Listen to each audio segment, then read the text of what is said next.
Meron tayong tinatawag tayong tripartite.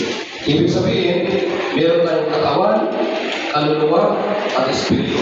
Yung nakikita nyo sa akin, nakikita ko sa inyo, ang tawag ko dito ay katawan. Physical.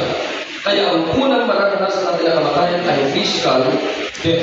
Ibig sabihin, pagkaniwalay ng ating kaluluwa sa katawan, yung pagkamatay po tayo, yung totoong tao nasa loob ng katawan. Kanya, nasa loob totoong tao, nasa loob ng katawan. Pagka mamatay tayo physically, yung kaluluwa natin, yung totoong tao, yung totoong may pagkaramdam, aalis yan sa katawan, sapagkat ang katawan ay puraryo, galing sa lupa yan, papalit ang katawan natin sa lupa, kung saan nang galing. Mabubulok. So, saan naman po ngayon pupunta yung ating kaluluwa, yung totoong tao? Ano yun? Ang kaluluwa ay eternal yan. Eternal.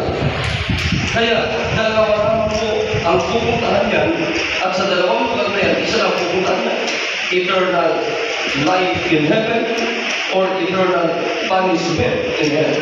So, ibig sabihin, langit, impyerno lamang ang pupuntahan ng ating kaluluwa. Tanda niyo ba? Yan.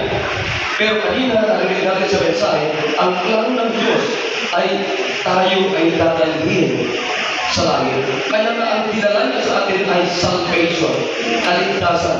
Katulad ng dinala niya sa pamilya ni Zacchaeus mismo. Kaya ngayon, ang espiritu na namatay naman ay pagkahiwalay ng ating kaluluwa sa Diyos. Kung hiwalay tayo, siyempre wala tayo sa langit, nasa impyerno tayo. Hanggang ngayon tayo sa impyerno, wala katapusan ng pamilya. Bakit tayo pupunta sa impyerno? Sapagkat tayo lahat ay makasalanan.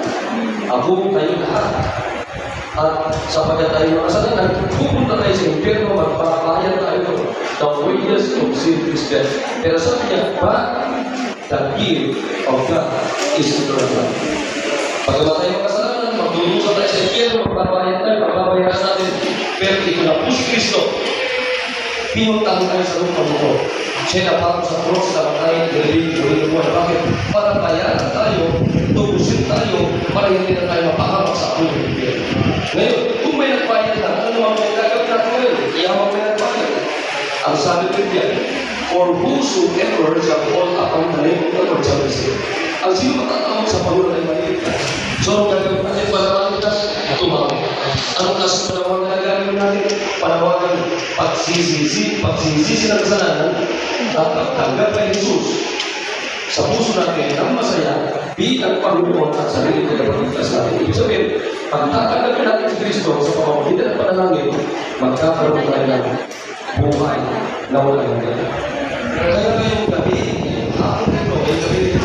ngayong araw ito, hindi religion ang ibibigay natin sa ito, kundi si Kristo. Kaya magkakaroon kayo ng buhay na walang hanggan na regalo ng Diyos sa bawat isa sa atin. Kaya ngayon, bago tayo magtapos, mananalangin po tayo. Ang panalangin po na ito ay panalangin po, gagabayan po lang po.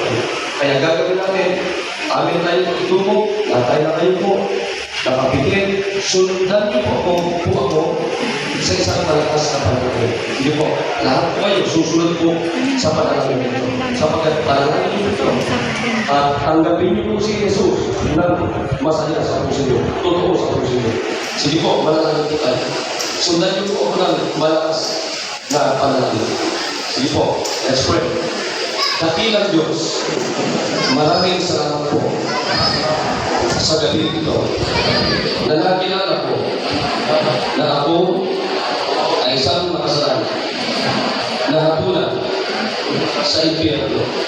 Subalit, maraming salamat po kay Kristo Jesus na siyang namatay, nilibing at muling nabuhay alang-alang sa ating kasalanan. Pinagsisisihan ko na po ang aking kasalanan at tinatanggap ko po ng buong puso si Kristo Jesus bilang Panginoon at sarili na pagligtas ng aking kaluluwa.